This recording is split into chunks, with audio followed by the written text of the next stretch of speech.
Palma. Oh, Oh,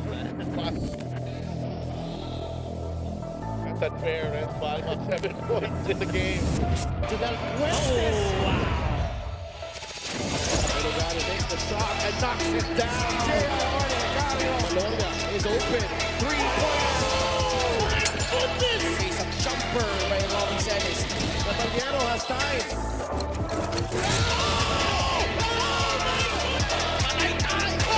Just posterized by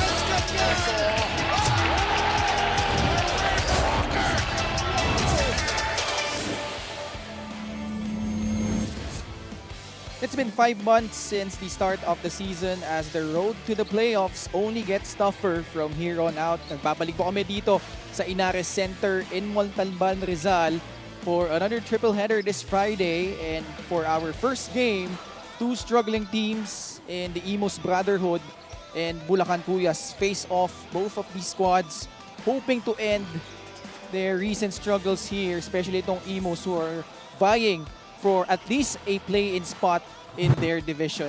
That's our first game. Puro North versus South po tayo, no? Imus versus Bulacan, followed by San Juan Knights taking on Davao Occidental Tigers in the Battle of Champions. And in our main game, Rizal Central Mall Golden Coolers will host the Ilagan Isabela Cowboys. Magandang hapon mga kaliga. Ken Panglinan with Coach Mike Perez, and at courtside later on we'll have Miss Mika Bisamis. And Coach Mike, very intriguing set of games, no? Especially at least 3 of the teams vying for a play-in. Oh, yun naman talaga ang pinaglalabanan ngayon itong mga teams na to, lalo na parang home stretch na tayo. Final, 8-9 games for most of the teams. So it's very important that you win as many games as you can in the hope that you get in the playoffs. And you're watching us live on our official MPBL YouTube channel. And mapapanood nyo po kami every Mondays, Thursdays, and Saturdays sa Solar Sports. And isa sa Imus, no?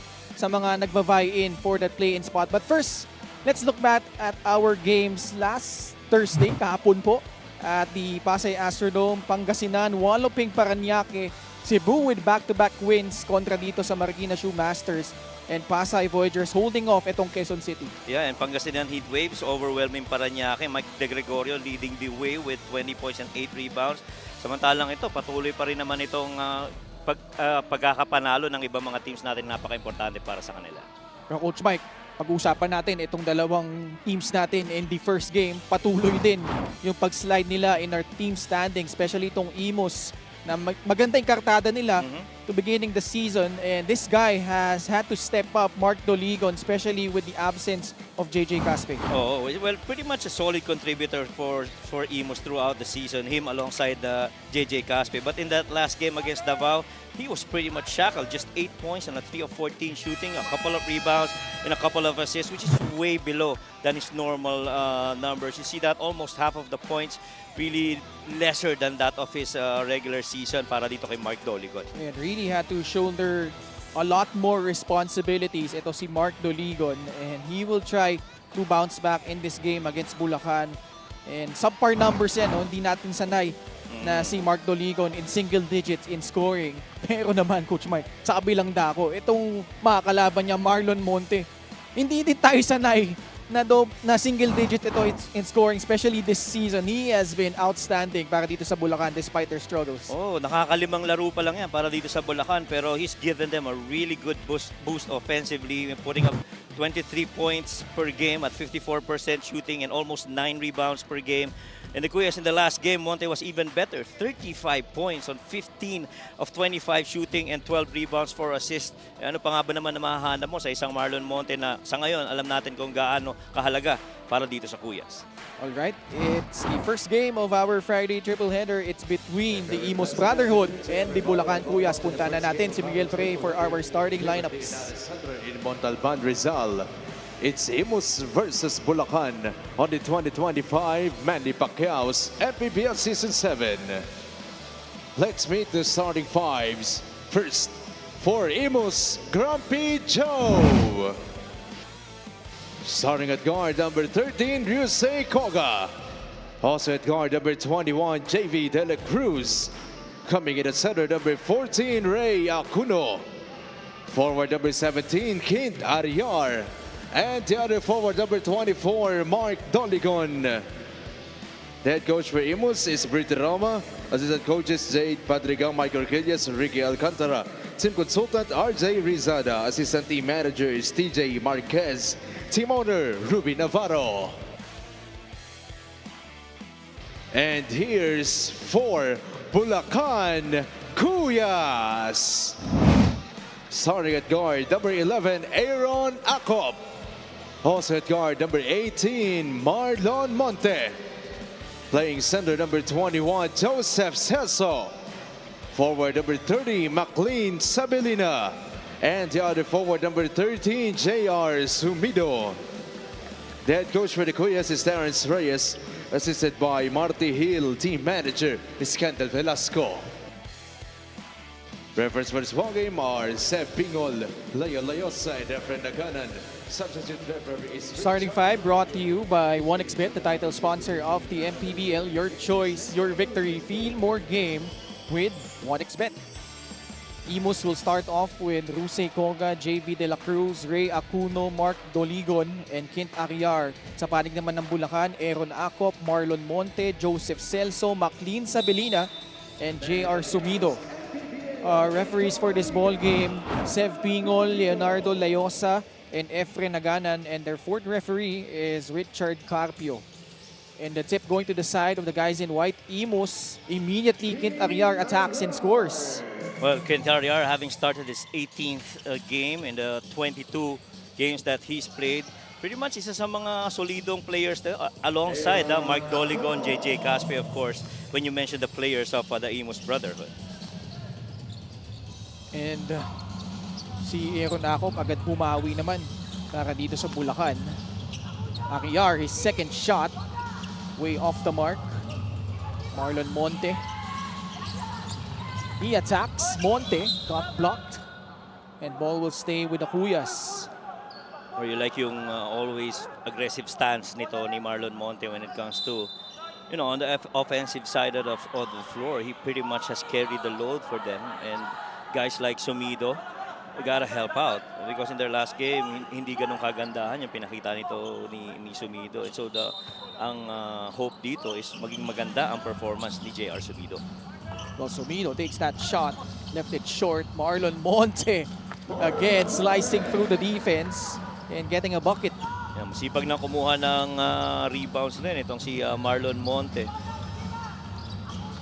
JV De La Cruz bounce pass to Kit Ariar, balik kay JV. Fires that shot from the outside. Sabelina controls the rebound. Aaron Acop, binabantayan ni Rusey Koga. Sabelina for free. It's good.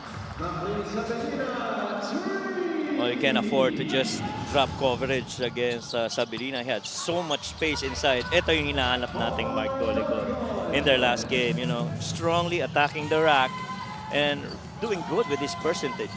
Snaps that 7-0 blast by the Cuyas. Monte though fires a free, won't work. Numbers for Imus. Doligon inside. Acuno lays it up and in.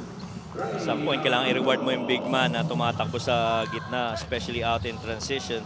Celso, meantime, on the other end, returns the favors. Acuno naman was late to come back after making that basket.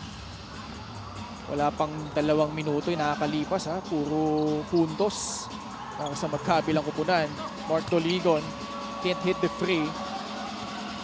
Sumido will bring the ball down for Bulacan. The lefty fires a pass to Acop for free. Clanks off the rim.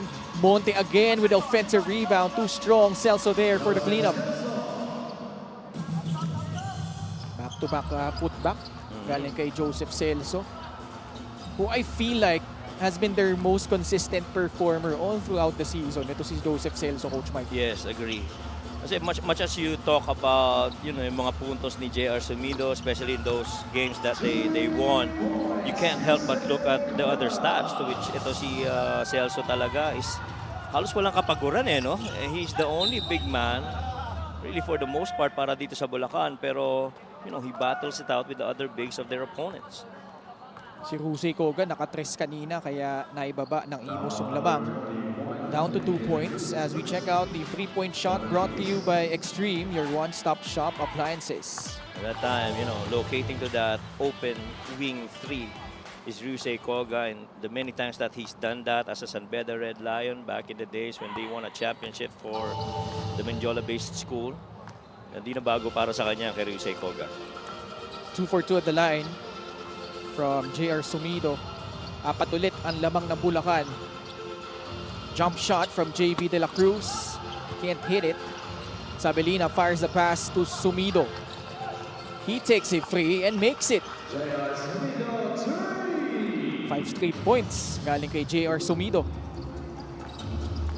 Bulacan ahead early here by 7 points. Koga Drive it. changing pace but can't hit that lefty layup. Ganda nung pasa. Monte is ahead, lays it up and in. Well, gumanda lalo yung pasa kasi nag-try pa makakuha ng steal doon si Doligon, and if you fail to do that in the open floor, that's what's gonna happen. But then again, Doligon so far doing really good from the field. Wala masyadong depensahan dito sa ating first Agree. few minutes of the game. Totoo yan. Well, itong Imus, when they win, they normally get 87 points. And but when they lose, you know, they almost parang mas marami pa talagang puntos kaysa dito sa Bulacan. 75 points lang pag nananalo itong Bulacan. So, you could see firepower-wise yung lack of para dito sa Bulacan. And I think you're looking for Imus to have some sort of urgency right now because sila yung mas may pinaglalabanan ngayon eh. They are half a game behind Davao Occidental, who will play later on against San Juan, which is obviously not an easy matchup for them. Yeah, and obviously this is a very important game para dito sa Imus. You see the leak out right there of that attempt to steal by Mark Doligon on a finish by Monte. Fast break of the game brought to you by Extreme X Pop, personal karaoke speaker, everyday karaoke. Almost very little to no defense that we're seeing right now on both these teams. Halos wala masyadong depensahan, but for Imus' side, I'm sure later on, you know, magiging agresibo na yan, lalo na understanding kung ano maaring maging impact nito sa placing nila dito sa South. They're number 11 to your point, half a game behind Davao, and so if they lose today and Davao wins, that's gonna be a full game ahead of them, and so you know, medyo risky para sa kanila, and maaring hindi nila abutin yung spot number 10 din sa South.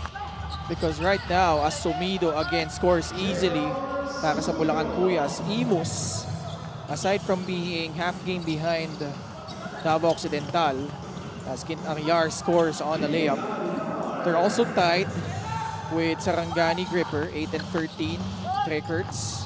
But lurking from the shadows is the Cebu Greats, who just won back-to-back victories. They are now 7 and 15.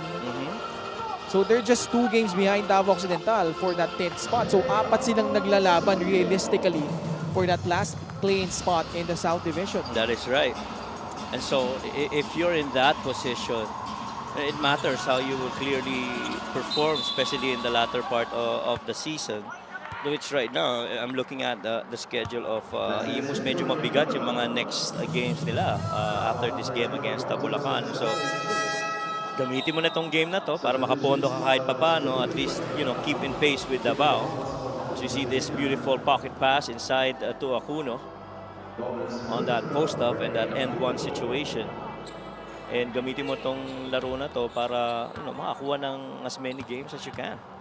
I want to add on to what you just said, Coach Mike. Hindi lang medyo mabigat yung schedule nila. After this one, they will go up in the month of August against Nueva Ecija, Pasig City, and Basilan. Obviously, Nueva Ecija is one of the top teams in the north.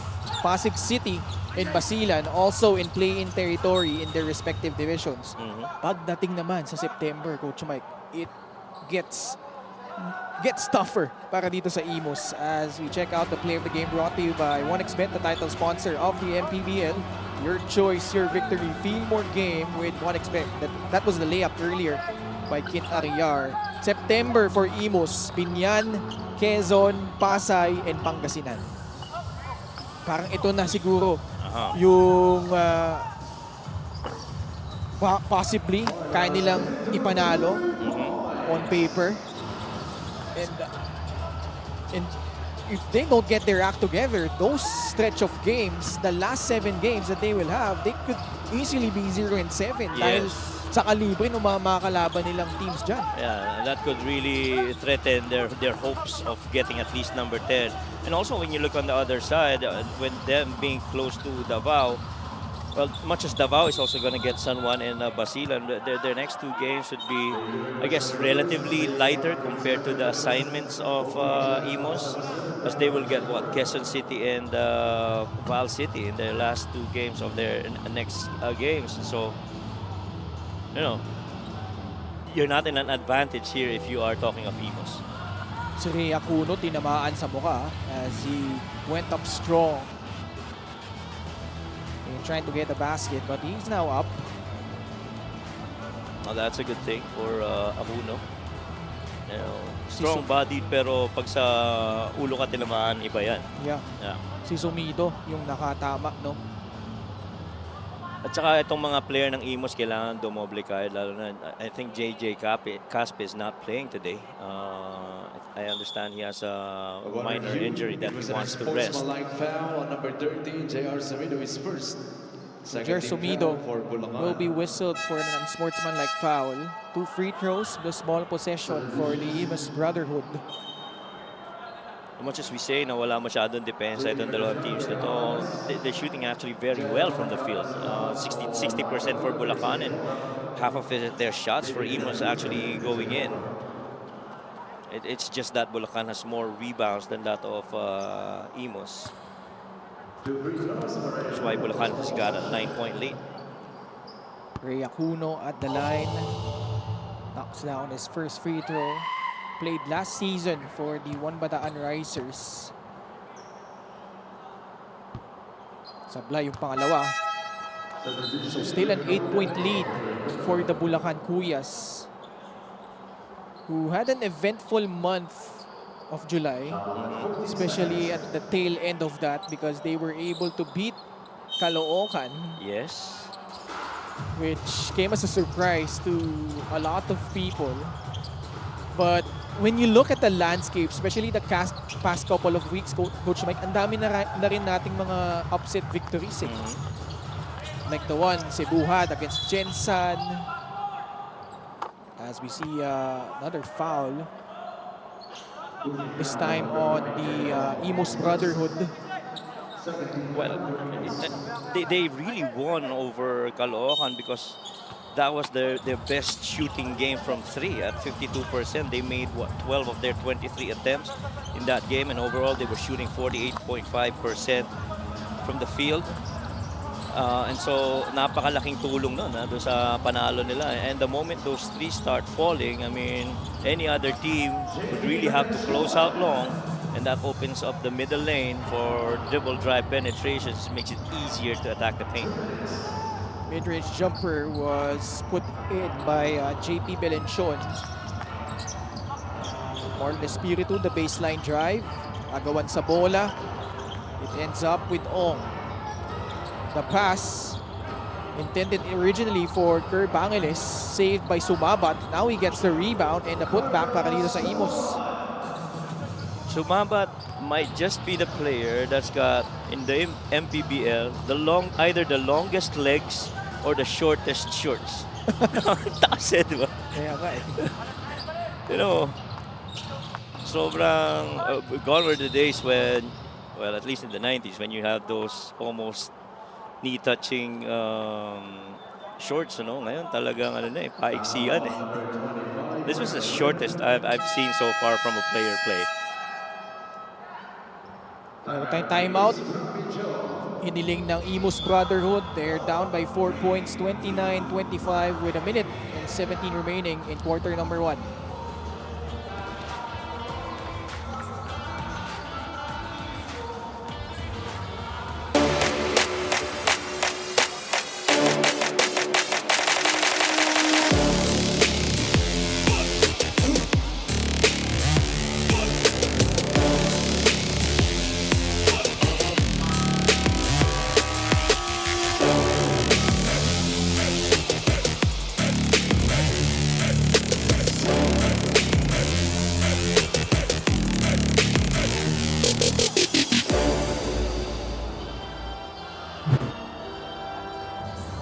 this was the last game of Bulacan against Val City, which I believe also happened here, but Val City able to prevail by a score of 88-84 over Bulacan. Oo, ito yung game after nung magandang laro panalo nila against Caloocan. They tried their best actually to make it back-to-back victories. And they had a close contest against Valenzuela in that game. And they carried a 68-66 advantage heading to the final quarter. Itong Val City, which they eventually held on to and secured the win and able to beat itong Bulacan Cuyas. We talked about Marlon Monte having 35 points in that game. Celso had 11 and 14 rebounds, but the rest of the teams, there was very rarely anything that you got out of them. And so it was a bad shooting game also. Special deal from OneXBet. Scan the QR code and claim your special offer. Gino Humawas off that miss. Got the rebound. And Mark Doligon whistled for that foul. And just going back to that game against Val City para dito sa Bulacan, they actually established their biggest lead at 11 points in the first half. After 2 quarters, they were up 7, 46-39. But Val City came back in the last 2 quarters to steal that one away laban dito sa Cuyas. At ito si Gino Humawas, former UE Red Warrior. Not sure if he was trying to bank it in. 67 seconds remaining in quarter number 1. Balik ang bola sa panig ng Bulacan. Well, except for both these teams scoring, very close to 30 points. Very uneventful itong first quarter natin. Oo. Very little, defense as you mentioned earlier. And so the really good shooting percentage from both. Sa Bulacan kasi, nung laban nila sa Val City, high scoring game din yun eh. Nung at least simula pa lang, it was something like this. Not much defense. And as Marlon Monte got that block from behind, JP Pelencion to JV De La Cruz. Can't stick in that shot. Another opportunity for the Brotherhood. Doligon left it short. Benedictos, his effort will be rewarded as he got fouled. Imus is now over the limit. Well, Benedictos, I feel Benedictos is a player that has not really peaked here for Bulacan. He really pretty much is a streak shooter. Loves to shoot from the outside. He's got a good touch. Pero dito hindi niya makuha yung rhythm niya para dito sa Bulacan Cuyas. Isa rin yan sa mga napasok lang sa lineup during the window. That was a peculiar miss. 6-point lead para sa Bulacan. Time winding down in the first quarter. And you know what? I think it's his birthday today. Sino? Si Harold Benedictos. Today is his birthday. Okay. And so, hopefully he gets a good game for Bulacan Cuyas on his birthday. Happy birthday, Harold. And that shot by Doligon will bounce off the rim as the first quarter comes to an end. And Bulacan having their way in what has been, for the most part, Coach Mike, a very high-scoring affair between these two squads. It really boils down right now to getting more rebounds and getting more second chance points for Bulacan over Imus. That pretty much has been the story. Aside from the fact that there's been very little defense, but you like that the conversions have been good. The hope is it's better compete come the second quarter. And Marlon Monte and the rest of the Cuyas holding on to the 6-point lead, 31-25 over Imus.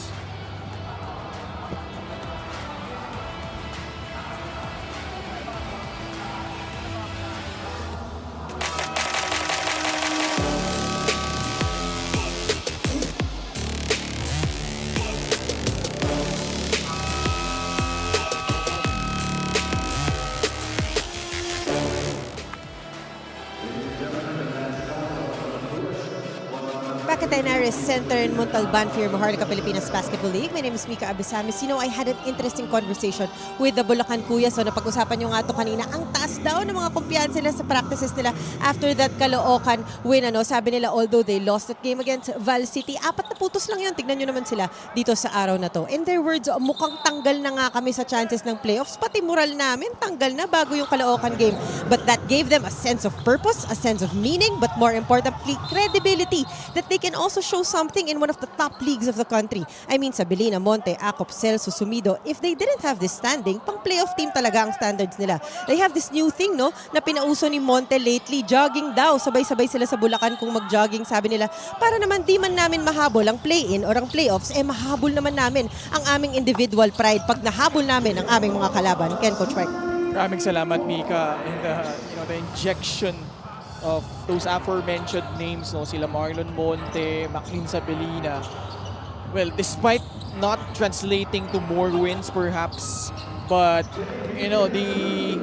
as we see JP De La Cruz score for Imus, I think the demeanor has changed for Bulacan. And siguro yung isang panalo na nagkaroon sila, no, against Caloocan, despite that just being the lone win they had since the window, I think it carries more weight compared to those first 2 wins that they had, Coach Mike. Oo, kasi ako I like the perspective of looking at the other side of the fence, na understanding na maaaring out na tayo pero individual objectives natin and aspirations dapat ma-achieve pa rin natin kahit papaano. And the guys that were mentioned all together, pretty much if they come together and play to their potential, I think they do have a chance at a better record than what they're holding now, itong Bulacan Kuyas. And true enough, yung panalo nila sa Caloocan, napakaganda ng energy na binigay nun. And so the game after that, which was Val City, was only a 4-point loss.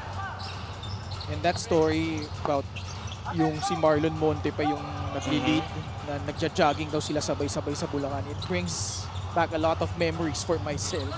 And I'm sure a lot of ballers na nagsimula rin ganyan di ba? Sabay-sabay jogging. It's simple, yet it carries a lot of weight in terms of you building chemistry whatever team you have. And certainly, nag-translate din naman, no? Kasi kung tatandaan natin, itong Bulacan, nung wala pa silang panalo, Coach Mike, well, let's face it, they were probably the laughing stock for the most part, because apart from them not winning, they've been losing at a very high rate, like at least 30 points on average yung mga naging talo nila, no? And ever since they were able to get a win against Parañaque, which by the way was also here in Inares, as we see this shot, and was it a goaltend from Rick Kaunan? Yun yung tinitignan nila dito.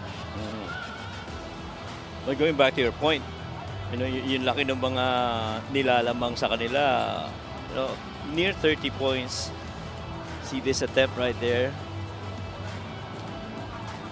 Oh, I think the ball hit the board First. At least that's what I saw in that last replay. Jump ball. Inconclusive. So I think no goaltend. And the possession arrow is pointing to Imus Brotherhood. So, well, just people coming in, no timeout. Sabelina returns for Bulacan. Si Belenchon, pagpapahinga muna dito naman para sa Imus. Actually, itong Imus, pag tinignan mo, much as we talked about yung potential nitong Bulacan, if they only played to their potential, pag tinignan mo itong Imus, ang bigat ng rotation ng Guardia. LGR is the official outfitter of the MPBL. And you're right, because wala pa nga si JJ Caspe dyan. Oh, Caspe, Koga, De La Cruz. Oh, well, count mo na si Mark Doligon as one of the guards for them. Si Mark Doligon kasi wing player talaga nila yan. Plays the 2, the 3, but has the size of a 4. Tsaka bumibitbit ng bola pababa. Yun ang mabigat doon. Maganda yung pasa ni JV De La Cruz papunta kay Reggie Boy Basibas. 39-31, Reyes too strong on that 3-point attempt. De La Cruz pushing it.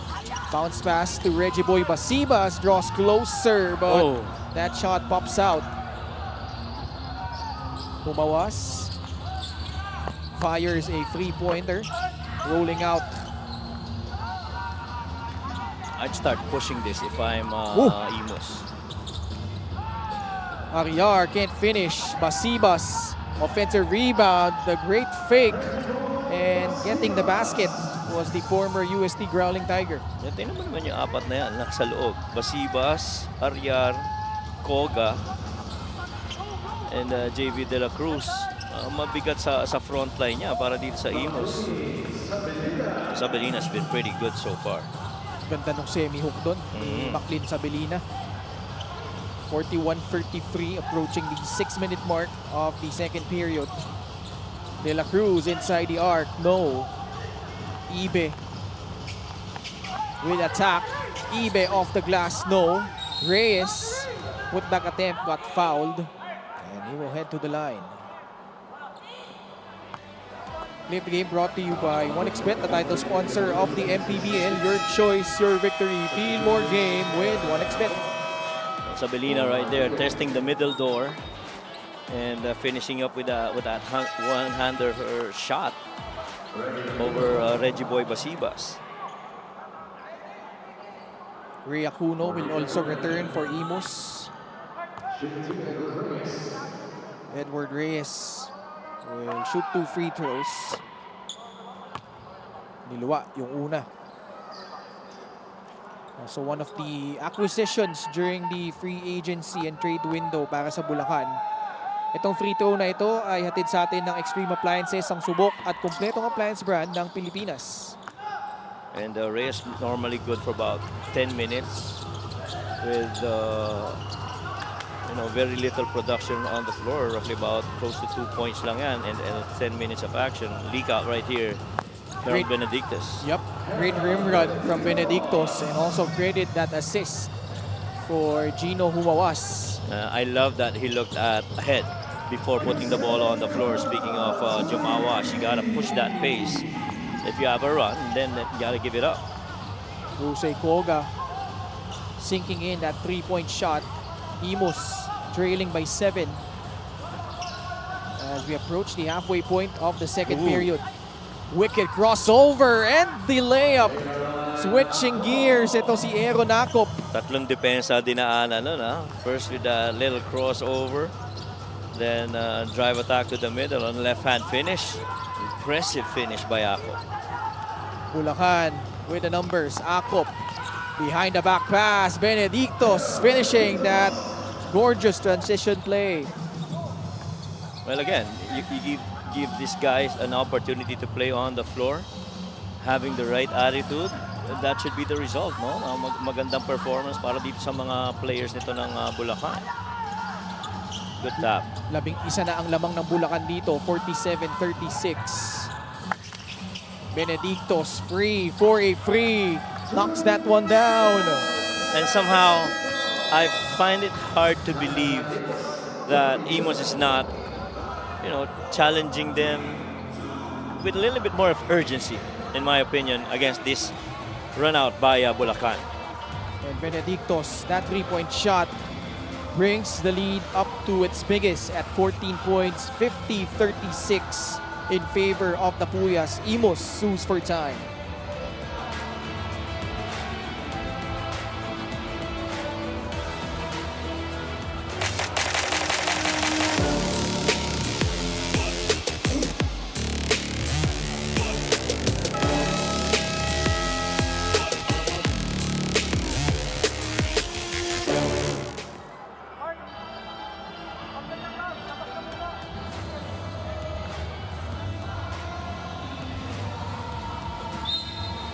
Coach Terence Reyes for the Bulacan Puyas. As here is the Gixxer great move of the game, born for greatness. Ang mabigat pa niyan, Ken, yung mga dinaanan niya mga players. Mabibigat ang pangalan, no? Moga, Ariar, was that Basibas, the other guy? Yeah. You know, for you to be able to do that right in front of these guys, it just speaks in volume of your confidence to try and attack that defense. Reacuno scoring immediately after the timeout para sa Imus. And the free throw coming up. They're now 2 out of 4 overall. The Brotherhood, 4 of 10 lang ang Bulacan. Pero sila ang may lamang dito. 11 points, 50-39. Yeah, the thing that you also have to remember if you're Imus, well, you're 8-13 right now. You're on a 3-game losing streak. You're 1-4 in your last 4 games, last 5 games rather, and you're going up against one of the cellar dweller teams this season in Bulacan, with a penchant for coming up with upsets. You'd like to think there'll be some sense of urgency for the Imus, considering na may impact ito sa kanilang run for 10th spot. Kasi nga, umanalo sana sila dito. At kung yung Davao matalo mamaya, sila yung magiging number 10 ulit. Marlon Monte, another putback. This is one of the guys, Coach Mike, na despite his height, plays really bigger down the floor. Gets a lot of rebounds for a guard. And now here he is. He challenges the defense of Doligon, but Mark getting the block.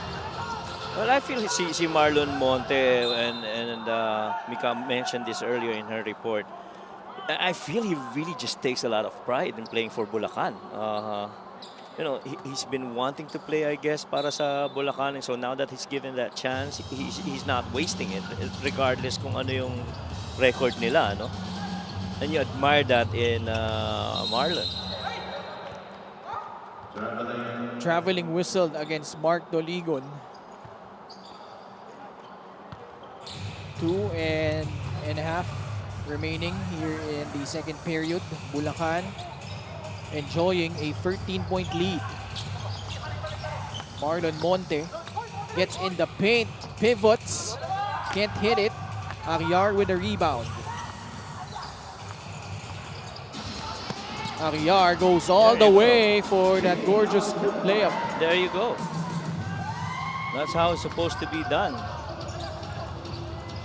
Kid Ariar pretty much is very capable of doing that. Oh no, again another drive. Can't get beat going middle now. Also credit Aaron Akop for changing pace. That slight hesi, freezing his defender, and him opening up for that layup. Ako, kalimutan na natin yung hesi, yung kumpiyansa na lang sa sarili, no? Luis Koga yung bumabantay sa'yo. And you're being up there and showing up. And I tell you, Coach Mike, very low-key ito si Aaron Akop. Agree. Really has a smooth game as a guard para dito sa Bulacan. Remember, he had 20 points. He was the best player in that upset win over Caloocan. Mark Doligon scoring his 11th point. Second guy in double figures for Imus. And Aaron Akop is actually good for about close to 19 minutes at 10 points per game, 3 rebounds and 3 assists. And you see those valuable contributions. This time, this spin inside of that drop, beautiful left-hand finish by Mark Doligon. So Imus right now, couple of really good shots. Kent Ariar and Mark Doligon, these guys really would need to show up. At least dito, Coach Mike, as Marlon Monte sinks in his first free throw. Talking about Imus, as we have a special deal from 1xBet. Scan the QR code and claim your special offer. Nung talo nila against Davao Occidental, nobody scored in double figures. Here, dalawa na agad. But the problem that they're having is on the other side of the floor. They've given up 56 points to Bulacan, who as a team is only averaging 71.9 points per contest. Yes. As Reggie Boy Basibas lays it up and in. Minsan pag alam mong meron kang talent, you can't be confident na, sige, we'll just turn it on and turn it off anytime. No, you can't do that. In fact, a lot of the coaches would tell you that, much as talent skill and preparation play a huge part in result of games. There's also always that element of luck, diba? And so you can't take that away, especially as you go up against one of the low record teams here in the league. Fast break of the game is brought to you by Extreme X Play on-the-go speaker. Take your music anywhere. And the Bulacan Kuyas will use their timeout as they're ahead by 8 points, 57-49, 34.7 seconds remaining here in the first half.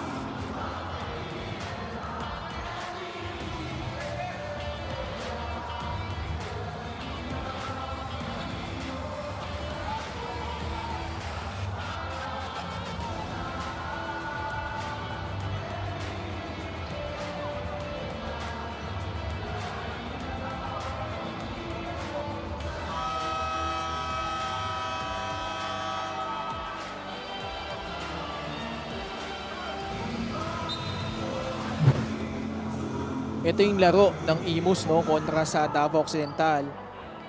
It was a wire-to-wire victory by the Davao Occidental Tigers, winning this one by 23 points, 88-65. And itong Imus never led.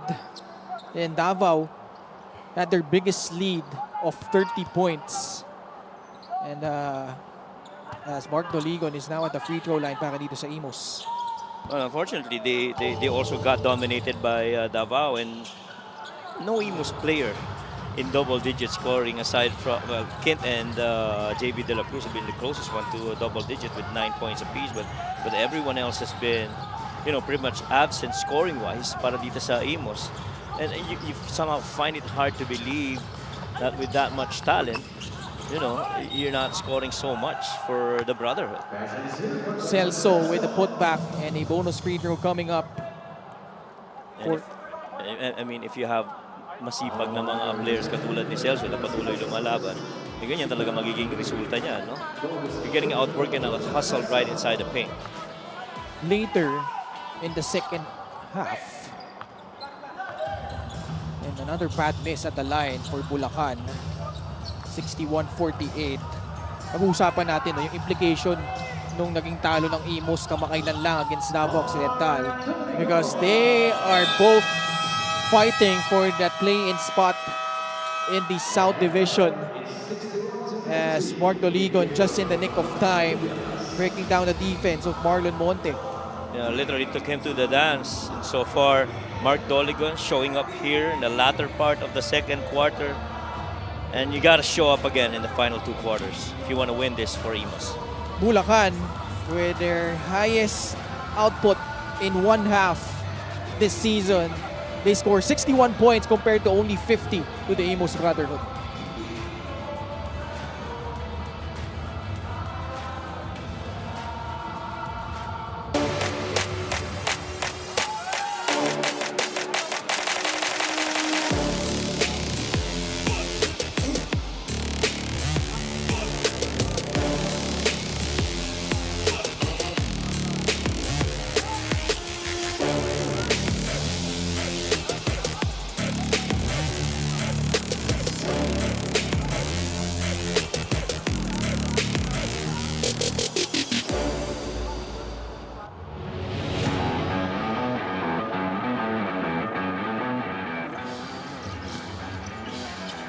Nakan.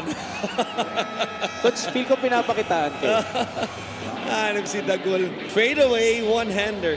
James Sena, 15 points in this game, and he is featured in our Gixer Great Move of the Game, Born for Greed. This has to be the play of the game. Oh yeah. Put it in the top 10.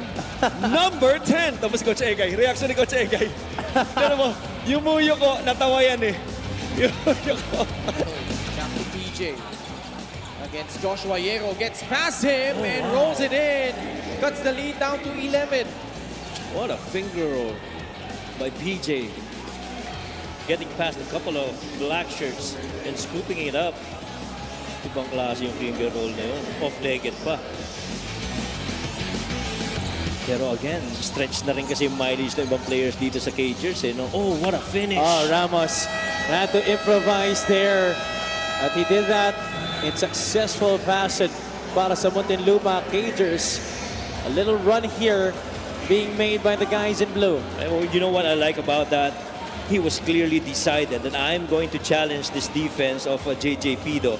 And what I like also about it is immediately after he made that shot, First basket of the game. Tumayod siya doon at apat ulit ang lamang sa Mindoro. Dipsido from Alfred Flores. Very shifty yung galawan na yun na si Flores. Play of the game brought to you by 1xBet, title sponsor of the MPBL. Bactalio attacks, picks off his defender. Wow, able to sneak that one through. oh man, that's what you miss about a Mactalio, you know? Guys will always say, you know, when you see Mactalio with the ball, he always is gonna find a way to score. And right here, you know, scoop underneath. Yaping, balik kay Alfred Flores. Malayo ito, galing sa tres! On net! Gutsy shot from Alfred Flores. I gotta wake myself up. Parang feeling ko, linggo pa rin eh. Naalala ko pa rin si Don Remoca. Alfred Flores has come alive here. Was the first assistant, and then they brought in Coach Onak Magtulis and Coach Richard De La Rosa. Oh, Both of okay. their teammates during their championship run before. Whoa. Where did that come from? Somebody is letting out a lot of rage. They've had enough of turnovers. Ball got stolen, but not this time. More of Art and J-Boy Solis on the floor at the same time. Good cut.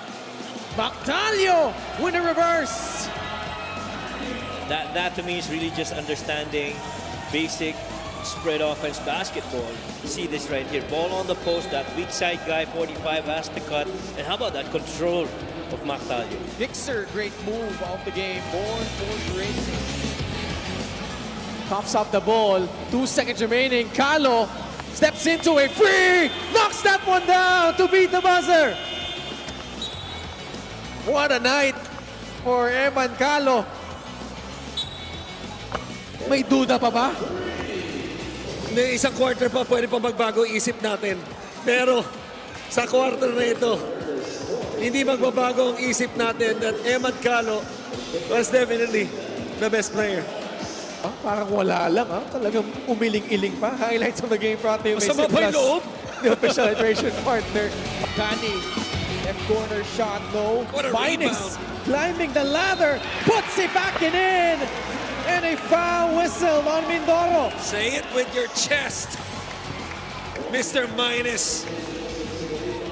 After a beautiful play for the second chance, tulad nga nung sinabi mo, inakyat yung mataas na hagdanan. Hindi lang yun, umangat pa ng malakas. 3-point play pa ang kasama.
Ang ating talaan after the first 2 quarters namang ang Bulacan kontra sa Imus 61-50. And Coach Mike, needless to say, not a lot of defense in the first 2 quarters for both squads actually. Yeah, I feel on the part of Imus for allowing Bulacan to have 61 points already at the half and a really good shooting of 53%. And the rebounds have been pretty close with each other. But the second chance points has been really one of the things that Bulacan has exploited. But in terms of getting help off the bench, there's so much more from Bulacan compared para dito sa Imus. That's almost twice the number of Imus in terms of support coming from the bench. And this is the best half scoring-wise for Bulacan in the 7th season. Scoring 61 points in the first 20 minutes of action. Imus not bad actually with 50. Pero yun nga, the defense from both of these teams virtually non-existent. Mark Doligon leading the way for the Brotherhood with 14 markers. Quint Ariar backstopping him with 10 points. Ray Acuno with 8. Rusey Koga naman may 6 na puntos. Sa panig naman ng Bulacan, Joseph Celso with 12 and 9 points each. Galing kay Marlon Monte, JR Sumido, and Benedict Benedictos. Yeah, and laking bagay talaga ng tulong off the bench ito si Jumawas at si Benedictos para dito sa Bulacan. Both combined for 17 points already out of the 20 that they got in the first half. And the thing is that 61-point output in the first half, if the numbers continue, they might be poised to get to at least 110 or 120 points in this game. If should Bulacan win, which is for the most part itong Imus, they only allow their opponents when they lose about 87 points, and sobrang lapit na niya sa 87 points na output pag natalo ka. And Bulacan right now up by 11, 61-50. I think they haven't scored 100 points so far this season, itong Bulacan. As third quarter underway. I think they have once against Sarangani, 111. Oh, right, you're right. 111-148. That was the lone game that they got to 100. Pero Ibang klase naman yun. tinalo naman sila, 37 points. And in the process, Sarangani got the record for most points in a game with 148. Oh man. Up close against the reeling defense of Celso, Ray Acuno misses. Marlon Espirito, Gino Humawas, Marlon Monte, Joseph Celso, and JR Sumido, the unit for the Bulacan Cuyas. Celso at the block, turnaround jumper, left it short. No way that shot was gonna go in. Shot was too flat. Didn't have that lift. JV. That one rolling out, another offensive rebound by Reggie Boy Basibas. Could not finish point blank. Si Mark Doligon, Rusey Koga, Reggie Boy Basibas, JV De La Cruz at Ray Acuno naman ang nasa loob sa panig ng Imus. Same play. This is the exact same play that they ran earlier. Monte jacks up a free, actually a long two-pointer. So 63-50. Very same play that they run. Weak side stagger with a shuffle cut. And then that elevator option na pinuntahan nila towards that basket. Reggie Boy Basibas sticks it back. Nobody boxing out Reggie Boy Basibas. Imus now has 7 offensive rebounds. Still an 11-point advantage for Bulacan. Searching for their 4th victory. They're 3-18 right now itong Bulacan. Leaning to the left was Sumido, but can't hit the jumper. 2 minutes gone by in the 3rd period. At the elbow, Ray Acuno. Flex. Doligon, niluwa. Akuno inside, another end one opportunity coming up. Kuno with the left-hand finish right there inside the paint after that little flex action. They didn't wait for that lift by Ryusei Koga on the other end. Instead, they went directly to Mark Doligon and he misses. And Ray Akuno right there for the recovery and the finish. I was highlighting, Coach Mike, yung naging talo no, ng Imus kontra sa Davao. They lost that game by 27 points. Yes.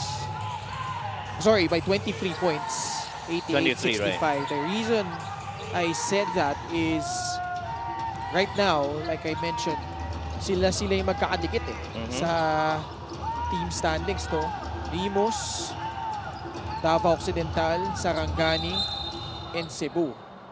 And Davao, because of that big win, they have the higher quotient in the event na let's say silang tatlo ng Sarangani, yung tabla-tabla. No?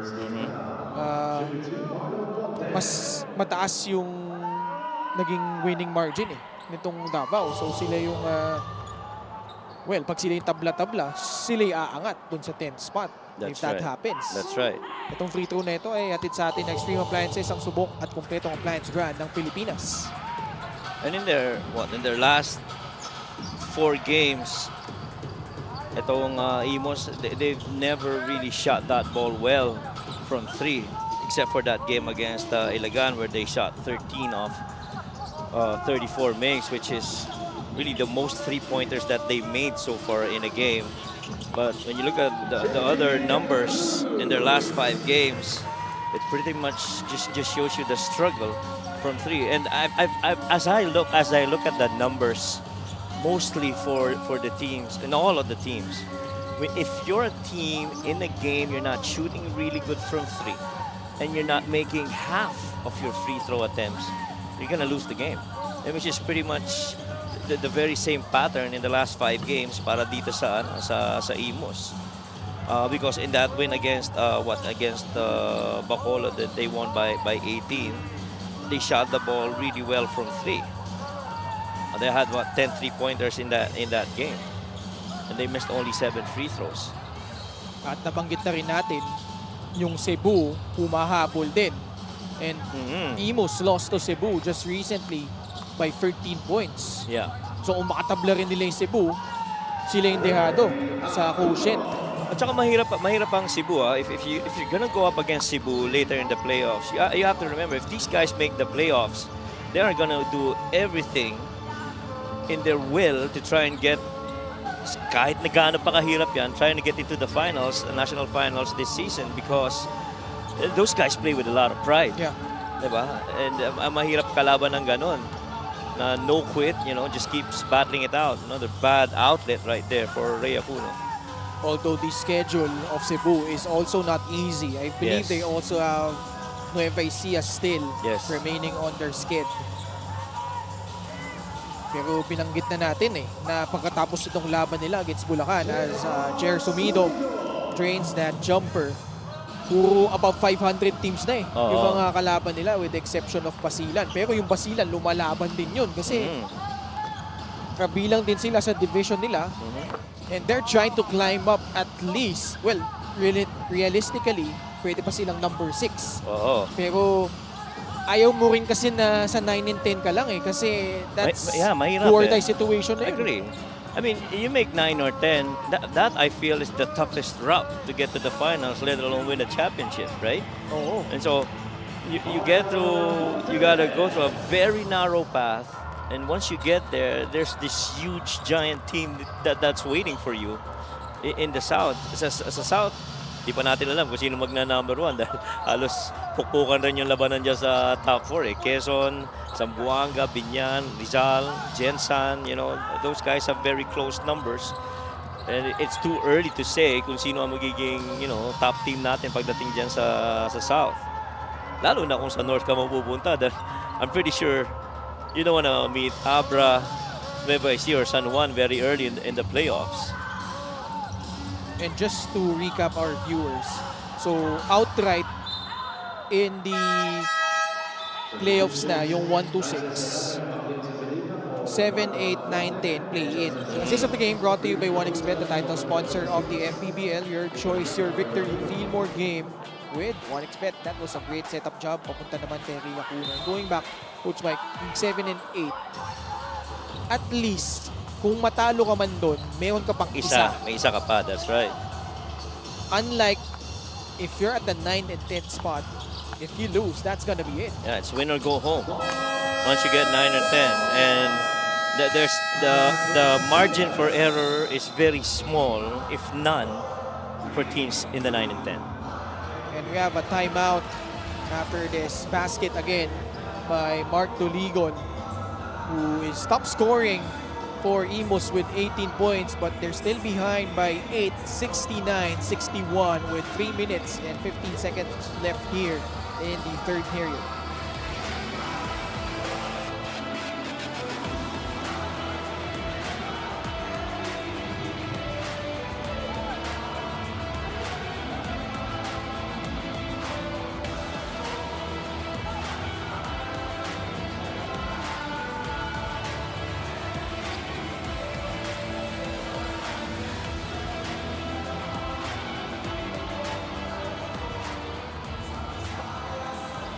Gixer fan of the game, born for greatness.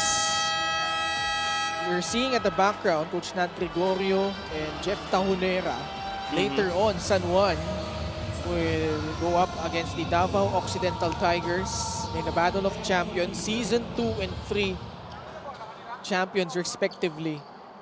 Yung dalawang kupunan na yan. A lot of history between those two teams.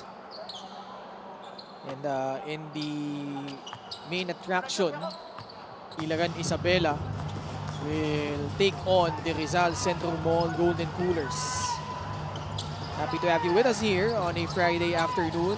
Ken Pangilinan po, kasama si Coach Mike Perez. And at courtside, we have Miss Mika Abisamis.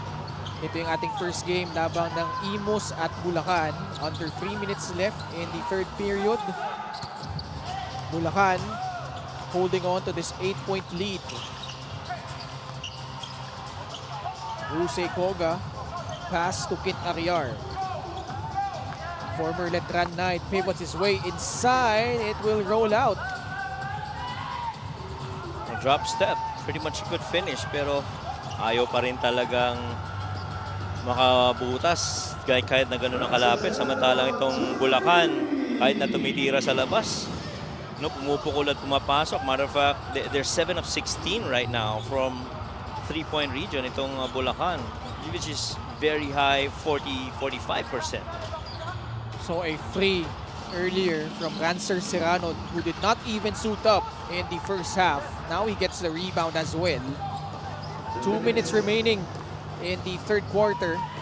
Bulacan still holding on to a double-digit advantage. Sumido, natakasan yung depensa ni JV De La Cruz. Akop, 9 on the shot clock na agaw ni Rusey Koga. De La Cruz, he attacks, and the layup is good for JV De La Cruz.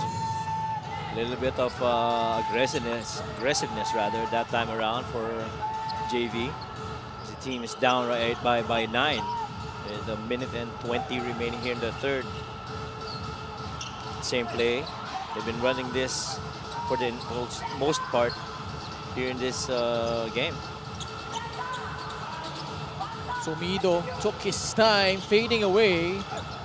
Sabelina tried to get the offensive rebound. At least he gave Bulacan another possession with his effort. No, I didn't like that shot by Sumido. Meantime, we'll see this fast break right here and the little hesi by JV before attacking that right side for that finish.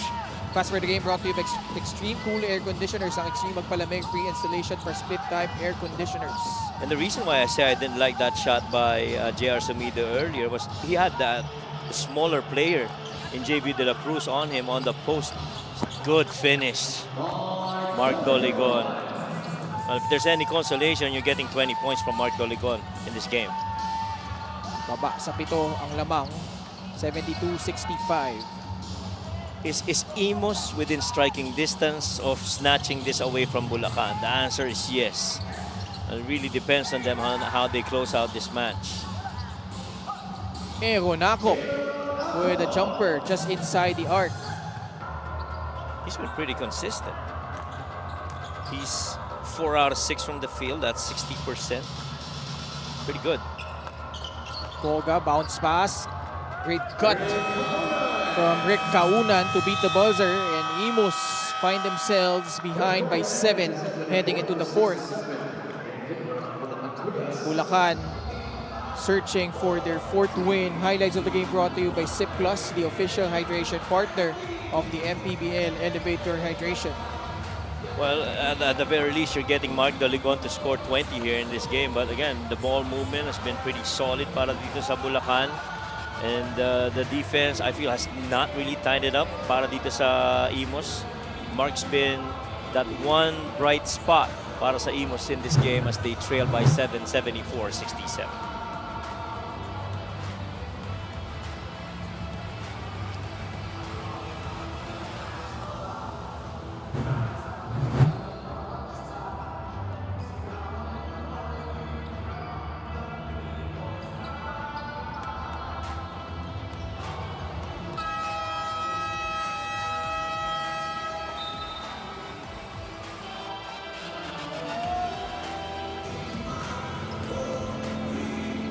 Nagbabalik po ang Liga ng Bawat Pilipino, di Maharlika Pilipinas Basketball League.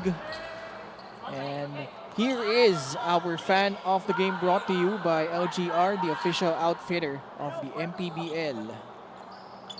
Baka mag-WMPBL yung mga batang yan, ha? Haga pa lang, na-expose na sa basketball. Hindi malabo yan. Meanwhile, let's check in with Miss Mika Abisamis. Para dito sa Imus Brotherhood, who still has that play-in hopes, obviously, no, recently they focused on their shooting daw, lalo sa mga big men. Nag-effort daw sila lalo kay Basibas and Aryar kasi dyan daw talaga magkakatalo in the next rounds, lalo pag may opensa ang big man. And it's so nice, ano, that they have former Ginebra player in the PBA and Magnolia in the PBL wingman Coach Mike Orquillas as part of their staff. Lately daw, puro shooting siya with the bigs. He said, laki kasi ng potential ni Aryar, may shooting and drive pa. Kumbaga bukod lang sa backcourt ba, para naman daw may dagdag lang kay Doligon, lalo at wala pa si Caspe at recovering pa si JV De La Cruz. Sabi naman sa akin ng mga players, alam mo, ito si Coach Mike, sumasabay pa rin sa amin yan sa skill work, sprinting, planting rice at scrimmages, ano?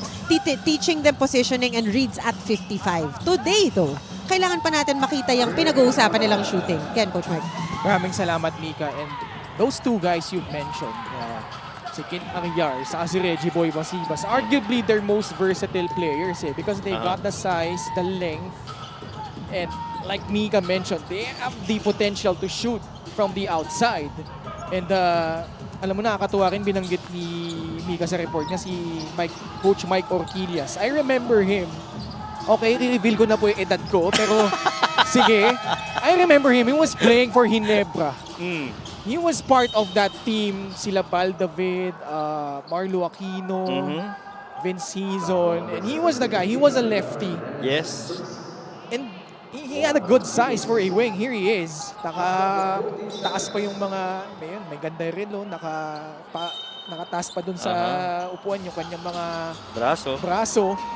But I remember he was that guy that always came off the bench and provided a spark, whether it's him driving the basket or taking those outside shots.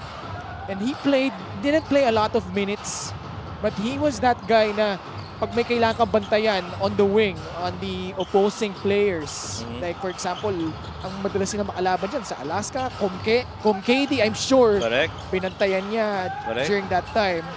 Si Mike yun si Coach Mike Orquillas yun But what I remember about Mike is his reach, no? Kanina sinasabi mo yung kamay niya, yung braso niya nakaangat doon sa mga upuan. Feeling ko kung ini-stretch niya yun, baka 3 silya sa haba ng reach. I think that's one of the reasons why he's been assigned to defending against, some of the top scorers back when he was playing. And kaliwete pa, kontrapelo yung galaw, no? Na very unpredictable yung stance at yung kilos niya pagdating sa depensa.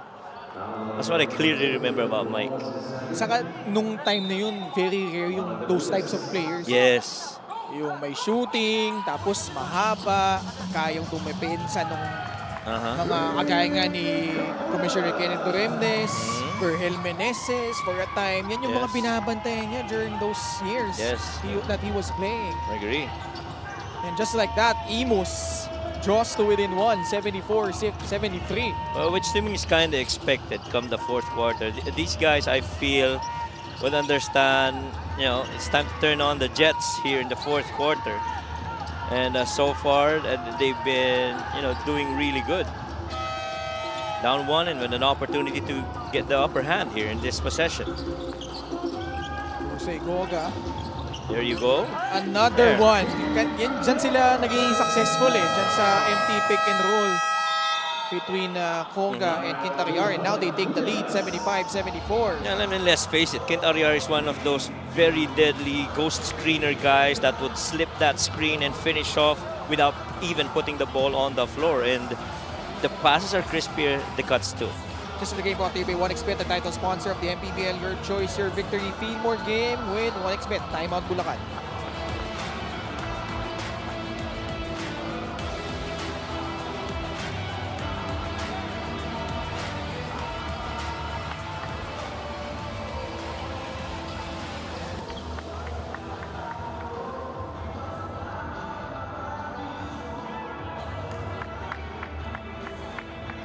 Ito yung sinasabi namin nasa Imus pakatapos nung laban nila dito sa Bulacan, puro mabibigat. August 19, Nueva Ecija. August 23, Pasig City. August 30, kalaban ng Basilan Star Horse. Oh, mabigat yan. Well, right now, Nueva Ecija is at number 2. Pasig is also trying to chase at least for the number 4 spot, which is pretty much open race. 4 teams situated number 4 and all the way to number 9 para dito sa North. Special deal from 1xBet. Scan the QR code and claim your special offer. And just a quick shout out to, all the way from Las Vegas. Jeboy Adrian of Team Bullies. And happy birthday to Edre Escoto. And also shout out to Boss JR Navarro. And I'm sure you guys are enjoying your stay there in the US. And speaking of being in the US, syempre, we're almost a month removed from that impressive showing of Senator Manny Pacquiao. Oh, here we go. At Here we 46 go. years old, grabe, no? Even though it was a draw, still, going up against a prime Mario Barrios was an impressive feat in itself as we see Kit Ariar score 10-0 run being employed here by the Imus Brotherhood. And I'm sure itong part na to, hindi na ito draw. 10-0 eh. Tinakbo kagad dito ng Imus. And so, ito na nga pinag-usapan natin kanina. Kung gustong umiscore, kaya naman. Kung gustong depensahan, kaya rin naman. Both ng Imus. Etong Bulacan mahigit 4 na minuto nang hindi nakakapuntos. Somehow, these are runs that's tough to explain. Play of the game brought to you by 1xBet, the title sponsor of the MPBL. Your choice, your victory. Feel more game with 1xBet. Very easy, just a couple of dribbles, spin going baseline, and straight up, fader on the right dunker spot. And the reason that I say it's tough to explain is that you've been leading all the way. You've been shooting roughly about close to 50% for the most part of the game. And then you go on a 4-minute scoreless run. That's tough, and you allow the opponents to score 10 points on you without even responding back. Sa isipin mo, Coach Mike, 61 points sila nung first 2 quarters. Here in the second half, they've only have 13 points total. And we're almost at the halfway point already of the 4th period. And Bulacan is 28th when it comes to points per game, roughly about close to 72 points. And for them to get 71 at the end of 3 quarters, it's already an achievement. It tells you, boy, these guys are shooting the ball really well. But last minutes that you've been scoreless, sometimes you really just can't explain these things. That time though, Gino Humawas got fouled. The proud Zamboangueño will shoot 2 free throws, former University of the East Red Warrior. As they trail by 3, 77-74. This game has really more implications for Imus than it is Bulacan. Yeah, Bulacan is really just to finish with a lot of pride closing out games this season. LGR is the official outfitter of the MPBL. Oo, mas may pressure na manalo para dito sa Imus, no? Kasi sila may pinaglalabanan pa dito eh. Tsaka nakaabang sa next game itong Davao. Tinitingnan ko na magiging resulta nito. Kasi kung ikaw ang Davao, dikit nga kayo ng Imus, pero pababa rin yung laro nitong Muntinlupa Cagers, which is, I think this is the very first time that they've gone below below 500 first time. Rick Kaunan with a basket, 2-possession ball game. Imus with a 4-point lead. 4:30 left in the fourth. Monte. He's now posting up the much bigger Mark Doligon, but no problem. Pinostehan ni Marlon si Mark. Sabi ko sa iyo kahit pa siya yung mas maliit Palag pa pakiramdam rin. niya siya yung mas malaki. Palag talaga Elevator. Doligon laban kay Humawas sa poste, Kit Ariar. Look at Marlon Monte. That's Able clearly to offensive. slide his feet to draw that charge. Assist of the game brought to you by 1xBet, the title sponsor of the MPBL. Your choice, your victory. Feel more game with 1xBet. Ganda ng pagkaka-finish on that play. Chance to tie or retake the lead if you're the Cuyas. Less than 4 minutes left in the fourth. Espiritu against Rusey Koga. Sabelina receives the pass. Puts the ball on the floor against Kit Ariar. Humawas drives. Doligon able to shut him down. 6 seconds on their shot clock. Espiritu. Nothing really happening on that offense of Bulacan. Literally, there was nothing in there. That pass wasn't supposed to be there. There wasn't that roller. And then Mark taking the 3 misses. Ariar with the layup. Kit Ariar with 16 points. Approaching 3 minutes in the fourth. Bulacan who had their biggest lead at 14 points in the first half. They now find themselves trying to catch up against Imus. Sumido really silent here in the fourth. Stepping back. That shot will not work for JR Sumido. Sumido got to take over if they want to come up with a win here. You cannot defer to the other guys. If you want to come up with a win, if you're Bulacan, JR's got to take control. JV De La Cruz buries a free, and it's now a 7-point lead for the Imus Brotherhood. 17-3 quarter by Imus in the fourth. Bulacan has only managed to score 3 points total here in this fourth frame. Somehow, stats everywhere have almost evened out, except for points in the paint, where Imus has got 60 and just 36 para dito sa Bulacan. But this comeback really of Imus has been predicated more on rolling guys to the paint, with, for the most part, really Kent Ariar, and of course dribble drive penetrations by guys like Mark Doligon and even Kaunan. Free throw shooting nagiging problema din ng Bulacan. They're below 50%. Humawas is only 4 out of 9, though he has 10 points. Imus Brotherhood with a timeout. They're ahead by 5, 84-79.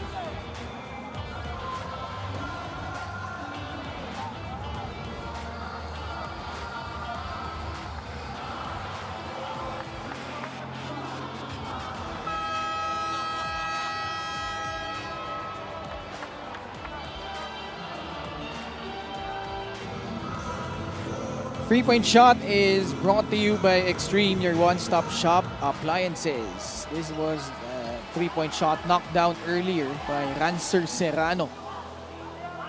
Now holding that corner three and waiting for that ball to fall into his hands. And coaches would always tell you you're most freest on the catch, and so he took it. Last 2 minutes. Imus searching for win number 9. They've lost 7 of their last 9 games. It's been a brutal stretch para sa Imus. Bulacan getting a stop, a chance to make this a one-possession ball game. Well, Bulacan actually has got a chance to try and snatch this one. You're only down a couple of possessions. Sumido. 7 seconds on the shot clock. Sumido drives right. The lefty got blocked by Quintagliar. I felt they used too much time on that last attempt. Foul given up by Marlon Espiritu. Man, the field goal shooting has gone south for Bulacan in this quarter. Only 1 out of 6. Imus, on the other hand, 8 out of 13. And the volume of just 6 attempts for the quarter is pretty much way below than how they performed, at least in the first half. The total of 22 makes through 22 attempts rather through in 1 quarter. Right now you only make 6 attempts. That one's tough. Same play again. Imus now up by 3 possessions. Espiritu drives and manages to get a whistle. Foul on Rusey Koga. Pretty much on that stagger weak side of the floor, they allowed Espiritu to operate on Rusey Koga, giving that left side for him to attack. Eventually got fouled. Pasok yung unang free throw ni Marlon Espiritu. Coach Darren Reyes.